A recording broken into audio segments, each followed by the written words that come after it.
Alors, dans cette vidéo, je vais vous proposer un sujet possible pour le grand oral du bac, qui est la division par zéro. Parce que depuis tout petit, vous savez qu'on ne peut pas diviser par zéro. C'est strictement interdit. D'ailleurs, on peut même enlever des points après dans le supérieur si on fait des divisions par zéro. Mais justement, on va se poser la question dans cette vidéo, mais pourquoi finalement on ne peut pas diviser par zéro, et qu'est-ce qui est en rapport avec tout cela, en termes de fonctions, en termes d'égalité, etc., etc.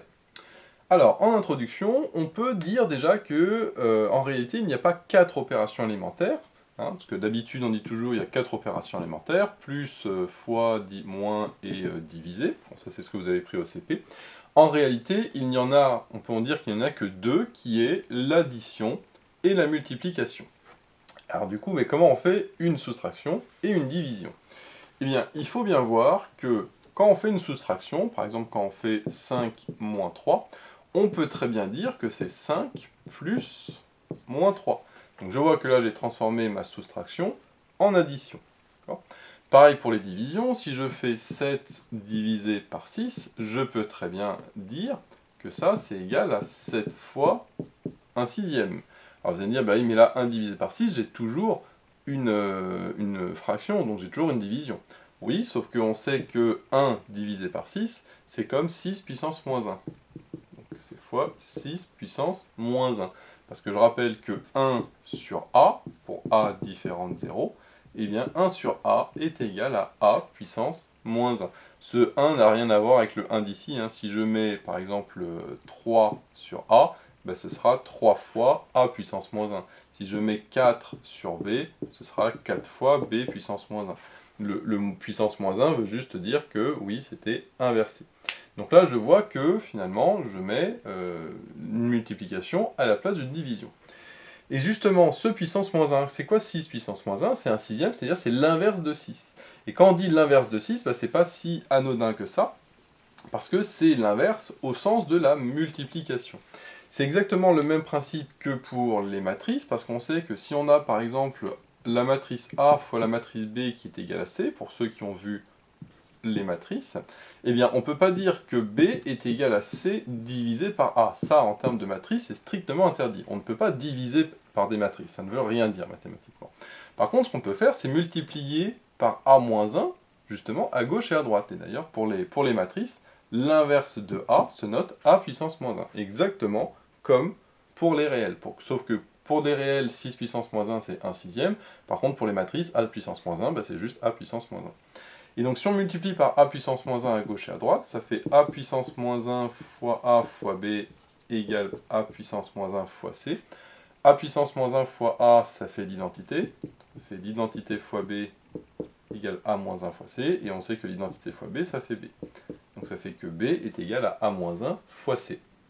Donc là, ça a l'air un petit peu compliqué, mais en réalité, c'est exactement le même principe que l'on fait quand on fait ça. C'est-à-dire que si j'ai, par exemple, 7x est égal à 5, donc nous on dit x égale 5 sur 7, mais en fait, ça revient à dire qu'on multiplie par 7 puissance moins 1 fois 7x est égal à 7 puissance moins 1 fois 5. 7 puissance moins 1 fois 7, ça fait 1. Et donc ça me donne x. 7 puissance moins 1, c'est 1 septième. 1 septième fois 5, ça fait 5 septièmes. Donc je retrouve bien évidemment la même chose que par le calcul direct, mais en réalité, je vois que diviser revient à multiplier par l'inverse. Bon. Mais si diviser revient à multiplier par l'inverse, à ce moment-là, diviser par 0 reviendrait à multiplier par l'inverse de 0. Donc là, on peut écrire que diviser par 0, du coup, c'est équivalent à multiplier par l'inverse de 0. Par l'inverse de 0. Bon. Donc pour diviser par 0, il suffirait que je trouve l'inverse de 0. Alors qu'est-ce que c'est l'inverse de 0? Déjà on va faire quel est l'inverse d'un réel quelconque, et après on cherchera l'inverse de 0. Si on fait l'inverse de 4, c'est 1 quart. Pourquoi? Parce que 4 fois 1 quart, ça fait 1. Si je cherche l'inverse de moins 5 sixièmes, par exemple, je sais que c'est moins 6 sur 5, puisque moins 5 sixièmes fois moins 6 sur 5 est égal à 1.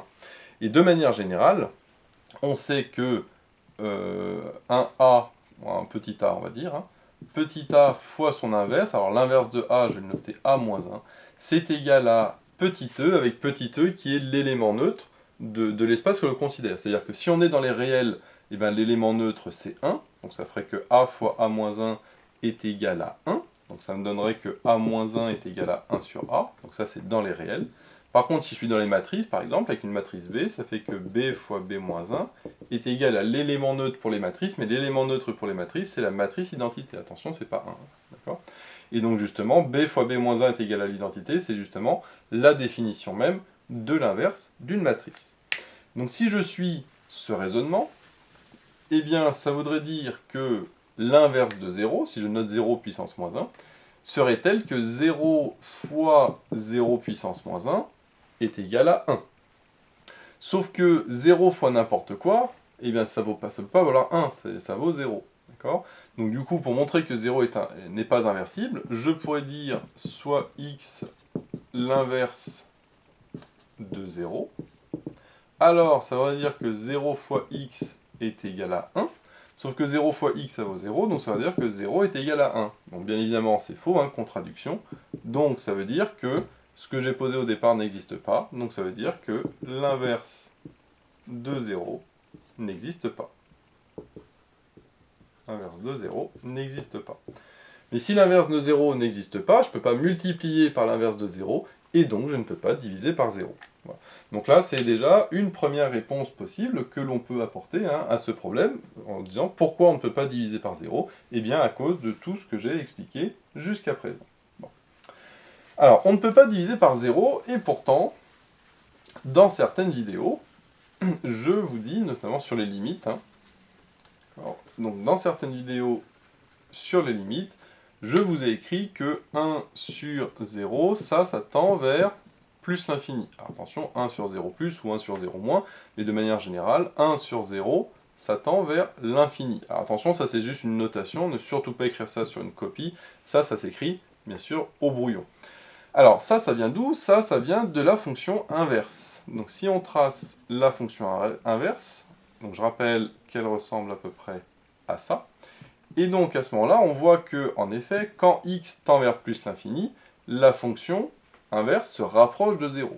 Et donc je peux écrire que la limite de 1 sur x quand x tend vers... Alors, quand x tend vers plus l'infini, ça tend vers 0. Mais pardon, ici, moi je voulais dire quand x tend vers 0, donc vers 0 plus ici, et je vois que ça tend vers plus l'infini. Hein, c'est quand je monte comme ça, hop, je tends vers plus l'infini, donc ça c'est quand x tend vers 0 plus. Donc 1 sur 0 plus, attention, entre guillemets, est égal à plus l'infini. A l'inverse, quand je viens par la gauche, c'est-à-dire en 0 moins, là je vois que je tends vers moins l'infini. Donc au contraire, hein, la limite quand x tend vers 0 moins de 1 sur x est égale non pas à plus l'infini, mais à moins l'infini. C'est-à-dire que, entre guillemets, 1 sur 0 plus, c'est plus l'infini, et 1 sur 0 moins, c'est moins l'infini. Mais à ce moment-là, on voit qu'il y a bien une discontinuité, puisque plus l'infini, moins l'infini, je suis très écarté. D'ailleurs, la discontinuité, on la voit bien ici, hein, quand je pars de moins l'infini, après, hop, je retombe directement à plus l'infini, mais sans que la courbe ne traverse, puisque justement, en 0, c'est une valeur interdite, d'accord, puisque je tends vers l'infini. Donc, 1 sur 0 n'existe pas, mais par contre, je peux quand même faire la limite de 1 sur 0, quand x tend vers 0 plus, ou quand x tend vers 0 moins. Bon.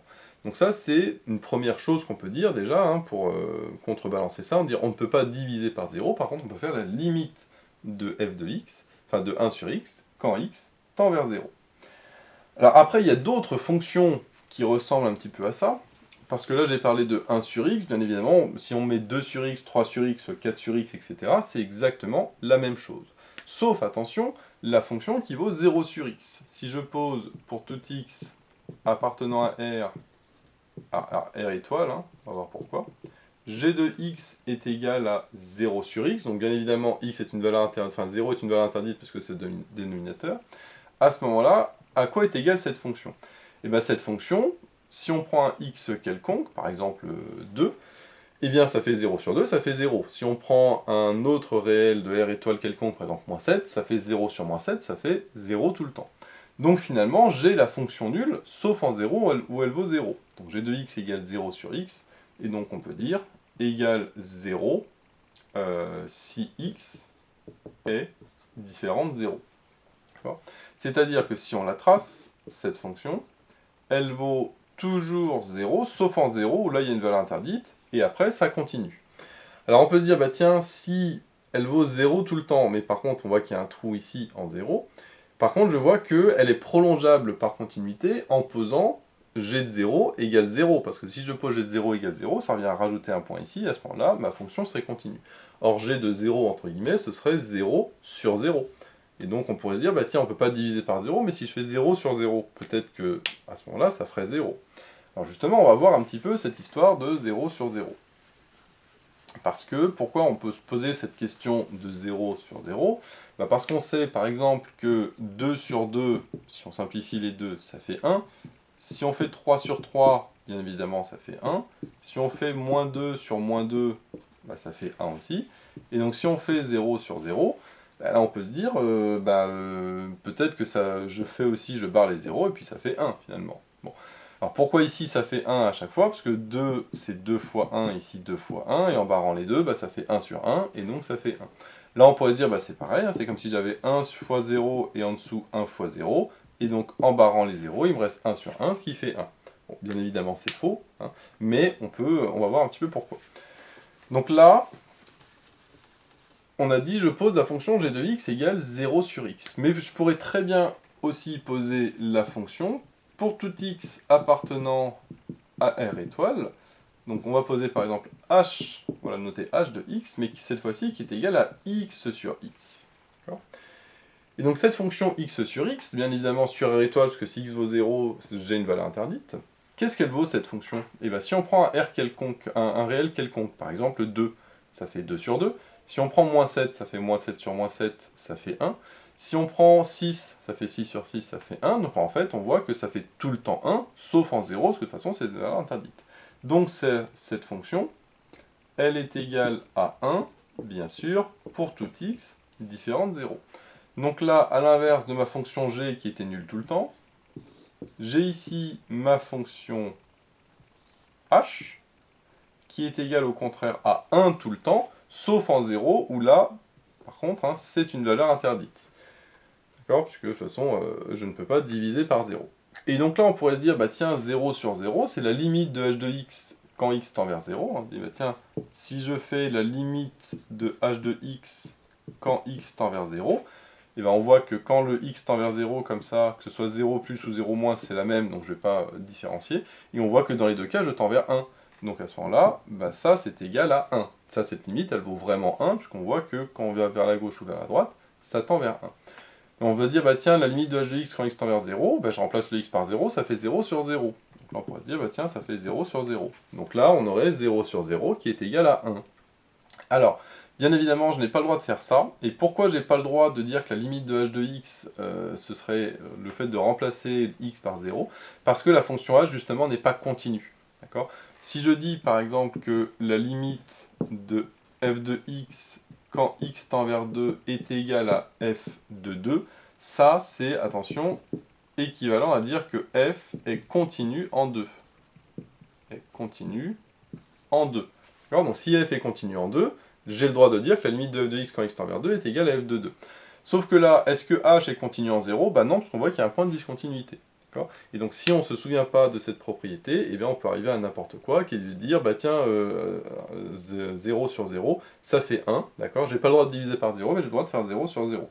Bien évidemment non, et donc c'est lié au fait de cette propriété-là.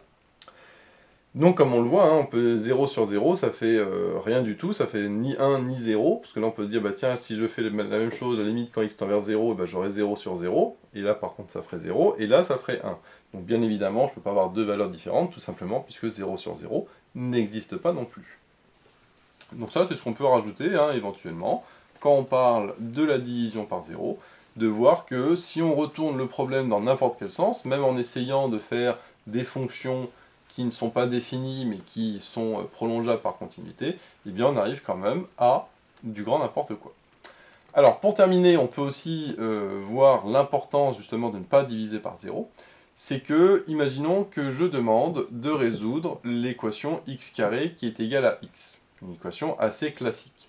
Ce que certains élèves font, c'est qu'ils disent, bah tiens, je vais diviser par x à gauche et à droite. Donc si je divise par x à gauche et à droite, x carré sur x, ça me fait x, et x sur x, ça me fait 1. Donc finalement, j'ai une solution qui est x égale 1. Et en effet, c'est bien solution, puisque on voit que 1 au carré, ça fait 1, et 1, ça fait 1, donc 1 au carré est bien égal à 1. Donc 1 est solution. Mais est-ce que j'ai toutes les solutions? Eh bien non, j'ai pas toutes les solutions, puisque, en réalité, si mon équation, plutôt que de diviser par x, je passe le x à gauche, en disant que c'est x carré moins x, et que je factorise par x, donc ça fait x, facteur de ici x, et après moins 1, est égal à 0. Et donc là, équation produit nul, ça veut dire que x est égal à 0, ou x moins 1 égale 0, c'est-à-dire x égale 1. Et donc cette fois-ci, j'ai plus une solution, mais deux solutions qui sont 0 et 1. Et en effet, 0 est aussi solution, puisque 0 au carré est bien égal à 0. Et donc pourquoi est-ce que le raisonnement ici ne marchait pas? Parce que j'ai divisé par x, sauf que personne ne m'a dit que le x était différent de 0. Donc en réalité, en divisant par x, je n'ai pas forcément divisé par 0, puisque le x n'est pas forcément égal à 0. Par contre, j'ai divisé par une variable qui est potentiellement égale à 0. Mais ce potentiellement fait toute la différence, parce que justement, potentiellement, c'est-à-dire qu'il peut valoir 0, et le souci, c'est que si ce fameux 0 est solution, eh bien j'ai divisé par 0. Et en effet, malheureusement, 0 était solution de l'équation, et donc là, j'ai divisé par 0. Alors sans m'en rendre compte, parce que j'ai pas, à aucun moment, j'ai écrit x sur 0. En effet, à aucun moment, j'ai écrit x0, j'ai juste écrit x sur x et x carré sur x. Et pourtant, sans le savoir, j'ai divisé par 0. Et donc c'est très important d'avoir ça en tête, c'est que quand on a des équations avec non plus des chiffres mais des lettres, comme ici, hein, x, eh bien on peut des fois diviser, et à ce moment-là, diviser par 0, c'est pas bon, mais on ne s'en rend pas compte puisqu'on divise par une inconnue x. Et donc ça, malheureusement, très souvent les élèves font cette erreur. Donc c'est pour ça que quand vous divisez dans des équations, pensez bien à justifier que le x est différent de 0. Là, si on savait que x était différent de 0, j'aurais pu diviser par x, mais en justifiant kx différent de 0. Là, je ne peux pas justifier, puisque justement, je ne sais pas que x est différent de 0. Et donc, du coup, le mieux, c'est de ne pas diviser, mais de faire comme ici, de factoriser. Et à ce moment-là, on arrive au bon résultat. Donc voilà, j'espère que cette vidéo te sera utile. Si c'est le cas, n'hésite pas à liker, à laisser un commentaire, ça fait toujours plaisir. Et bien sûr, à t'abonner. J'ai mis dans la description d'autres sujets de grand oral qui sont possibles. Et moi, je te dis à bientôt pour de nouvelles vidéos.